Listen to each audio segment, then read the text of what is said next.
Selamat datang kembali di channel Ngaos Jawa yang membahas tentang kearifan lokal Nusantara, primbon, spiritual, serta rahasia weton yang menyimpan banyak pelajaran hidup.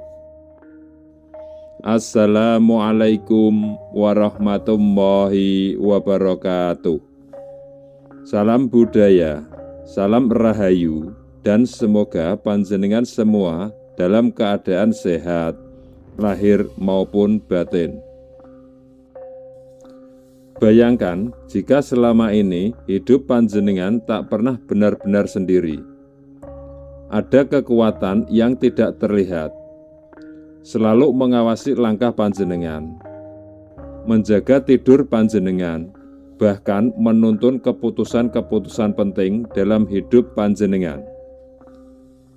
Pernahkah panjenengan merasa lolos dari musibah yang mustahil? Pernahkah panjenengan mendapatkan rezeki atau pertolongan di saat paling genting, padahal tidak ada siapa-siapa yang membantu panjenengan? Jika iya, mungkin bukan keberuntungan biasa yang sedang bekerja. Mungkin itu adalah uluran tangan dari khodam leluhur panjenengan, penjaga gaib yang diwariskan turun-temurun dari darah keturunan panjenengan sendiri. Dalam budaya Jawa kuno, dikenal sebuah kepercayaan bahwa tidak semua orang lahir dengan weton yang biasa-biasa saja. Ada beberapa weton yang sangat disukai khodam leluhur, makhluk halus dari kalangan baik, yang dulunya bisa saja adalah kakek buyut panjenengan, seorang prajurit sakti, petapa suci, atau tabib keraton. Mereka hadir bukan untuk menakut-nakuti, tapi untuk melindungi dan memberi petunjuk. Namun, tidak semua orang mampu mempertahankan keberkahan ini. Banyak yang lupa diri, banyak yang tidak sadar bahwa mereka sedang dijaga, hingga suatu saat semua itu ditarik kembali. Dan yang lebih mengerikan, ketika khodam yang selama ini menjaga justru berubah menjadi penuntut. Ketika tubuh panjenengan mulai sering sakit tanpa sebab, ketika mimpi buruk datang bertubi-tubi, ketika rezeki panjenengan seret, usaha panjenengan macet, dan hidup panjenengan tiba-tiba hampa. Semua itu bisa jadi pertanda panjenengan telah kehilangan perlindungan leluhur, karena panjenengan tidak menghargainya, atau lebih parah, tidak pernah menyadari bahwa panjenengan adalah keturunan pilihan. Maka dari itu, video ini bukan sekedar tontonan, tapi peringatan. Kami akan membahas 8 weton pilihan yang dipercaya memiliki ikatan kuat dengan khodam leluhur. Dan bukan hanya itu, di akhir video akan kami bongkar rahasia penting. Bagaimana cara memperkuat hubungan dengan khodam leluhur, dan apa yang harus panjenengan hindari agar tidak menjadi sasaran amarah dari mereka yang tak terlihat. Tonton sampai selesai, karena jika panjenengan skip satu bagian saja, bisa jadi panjenengan melewatkan informasi yang selama ini menjadi kunci keselamatan panjenengan. Jangan anggap remeh, karena khodam itu tidak akan datang 2 kali. Mereka hanya tinggal pada jiwa-jiwa yang siap menghormati warisan leluhur. Sekarang, mari kita mulai dengan weton pertama. Sebelum lanjut, yang belum subscribe, silakan subscribe, like, komen, dan aktifkan tombol loncengnya. Yang pertama adalah weton Senin Kliwon. Senin Kliwon, weton yang menyimpan aura misterius. Orang-orang yang lahir pada hari ini dikenal pendiam, namun penuh rasa peka batin. Dalam tradisi Jawa, Senin adalah hari yang berkaitan dengan unsur bumi, sedangkan Kliwon adalah pasaran yang erat dengan kekuatan gaib dan makhluk halus. Orang dengan weton Senen Kliwon dipercaya memiliki warisan kekuatan batin dari leluhur yang dulunya adalah dukun atau orang sakti. Khodam leluhur sangat suka pada mereka karena wataknya yang tenang, sopan, dan seringkali memiliki kepedulian terhadap hal-hal spiritual. Namun ada ancamannya, jika mereka terlalu larut dalam dunia material dan meninggalkan laku spiritual, khodam bisa berpaling, bahkan menjadi penuntut. Banyak kejadian sakit aneh, rezeki seret, hingga mimpi buruk terus-menerus menimpa mereka yang abai. Selanjutnya yang kedua ada weton Jumat Legi.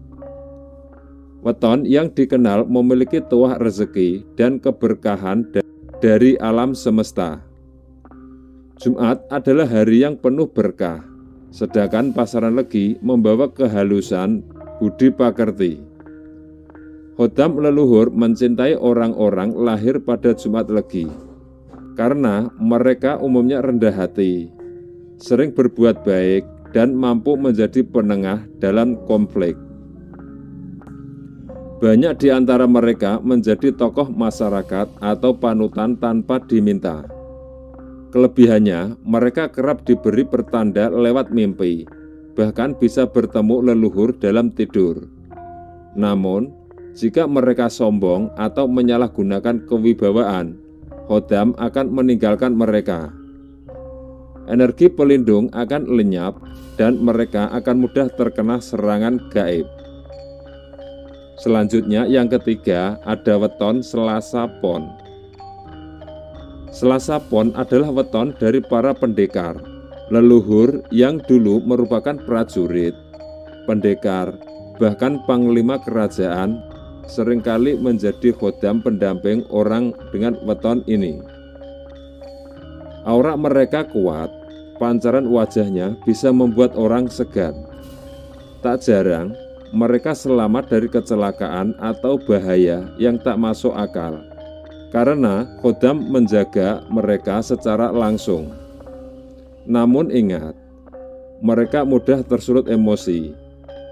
Jika sering marah tanpa sebab, melanggar norma, atau menyepelekan ilmu warisan leluhur, maka khodam bisa berubah menjadi musuh dalam selimut, membuat hidup mereka terus bergolak dan tidak pernah tenang.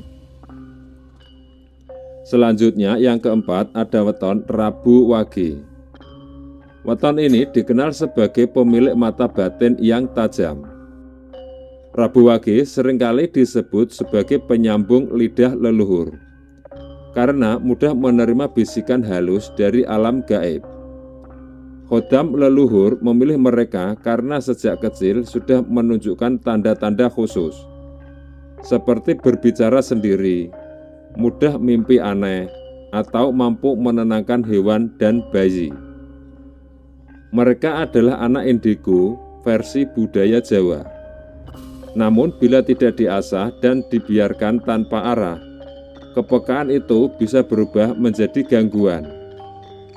Khodam yang awalnya membimbing bisa berubah menjadi penuntut jika pemilik weton ini terlibat dalam praktek negatif atau mempermainkan ilmu. Selanjutnya yang kelima ada weton Kamis Pahing. Kamis Pahing adalah weton yang penuh cahaya. Mereka biasanya ceria, mudah akrab dengan siapa saja, dan punya keberuntungan yang luar biasa. Tapi di balik keceriaan itu, tersembunyi kekuatan spiritual dari leluhur yang dulu adalah pendoa, pemuka agama, atau guru spiritual. Khodam dari jalur putih senang mendampingi mereka karena aura mereka bersih dan jujur. Namun, jika Kamis Pahing melenceng dari jalan kebaikan, misalnya terjerumus dalam tipu daya atau mengkhianati orang lain, khodam akan berhenti melindungi. Mereka akan mudah dikhianati balik dan mengalami kemunduran hidup drastis. Selanjutnya yang keenam adalah weton Sabtu Pon. Sabtu Pon dikenal sebagai weton para pembuka jalan. Mereka pembawa perubahan dalam keluarga atau keturunan, seringkali menjadi pemecah kutukan atau karma keluarga. Khodam leluhur sangat menghormati mereka karena tugas spiritualnya berat. Biasanya Sabtu Pon menghadapi banyak tantangan sejak kecil, tapi itu bagian dari ujian untuk membentuk keteguhan batin. Namun hati-hati, jika mereka menyerah pada keadaan, meninggalkan spiritualitas, atau tidak mau menerima warisan gaib leluhur, hidup mereka akan terasa stagnan, penuh beban, dan bisa mengalami mimpi buruk berkepanjangan. Selanjutnya yang ketujuh ada weton Minggu Wage. Weton ini memiliki daya pancar luar biasa. Minggu Wage biasanya punya pesona dan sering jadi pusat perhatian. Leluhur yang mendampingi mereka berasal dari jalur bangsawan atau pemimpin spiritual. Khodam mereka biasanya kuat dan aktif memberi perlindungan, terutama di saat mereka dalam kondisi tertekan. Mereka juga mudah menyerap energi dari tempat-tempat keramat. Namun, bila mereka terlalu sombong, melupakan asal-usul, atau bahkan menghina budaya leluhur, maka khodam tidak akan segan-segan menjauh. Saat itulah mereka rentan terkena musibah yang tak kasat mata, seperti kesialan beruntun atau kegagalan dalam semua urusan. Selanjutnya yang kedelapan adalah weton Rabu Kliwon. Rabu Kliwon adalah puncak dari weton spiritual. Mereka yang lahir pada hari ini disebut sebagai penjaga gerbang antara dua dunia. Mereka bukan hanya dijaga khodam leluhur, tetapi juga dipercaya bisa menjadi medium atau perantara dunia gaib. Sejak kecil, mereka biasanya sudah menunjukkan sensitivitas terhadap makhluk halus. Kadang melihat sosok yang tak kasat mata, mendengar bisikan, atau merasa dingin tiba-tiba di tempat tertentu. Leluhur menjadikan mereka pewaris tugas suci, membantu sesama, menjaga keseimbangan spiritual, dan menjadi perantara pesan. Tapi jika mereka menyimpang, terutama menyalahgunakan kemampuan gaib untuk kepentingan pribadi, maka khodam leluhur akan menghukum mereka dengan kehidupan yang tak menentu, sering sakit, dan hilang arah. Weton-weton ini adalah pilihan. Tidak semua orang mendapatkan kesempatan lahir dengan penjagaan dari khodam leluhur. Tapi ingat, khodam tidak serta-merta membuat hidup panjenengan mudah. Mereka hanya membantu panjenengan sesuai jalur yang panjenengan pilih. Jika panjenengan termasuk salah satu 8 weton tadi, syukurilah. Rawatlah koneksi dengan leluhur. Jangan tinggalkan doa, jangan remehkan laku batin, dan jangan lupa asal-usul. Karena mereka yang mengabaikan warisan leluhur bukan hanya kehilangan perlindungan, tapi juga membuka pintu bagi malapetaka gaib yang tidak bisa dijelaskan dengan logika. Dan bagi panjenengan yang bukan termasuk salah satu dari weton ini, jangan berkecil hati. Kita semua memiliki leluhur yang menyayangi. Yang penting adalah bagaimana kita menghormati, menyambung silaturahmi spiritual, dan menjaga kebaikan hidup. Jadi, apakah panjenengan salah satu dari 8 weton pilihan khodam leluhur ini? Atau panjenengan merasa selama ini hidup panjenengan sering mendapatkan pertolongan aneh yang tak bisa dijelaskan? Tulis di kolom komentar. Sampai jumpa di video penuh makna berikutnya. Salam budaya, dan semoga leluhur selalu menjaga langkah panjenengan. Wassalamualaikum warahmatullahi wabarakatuh.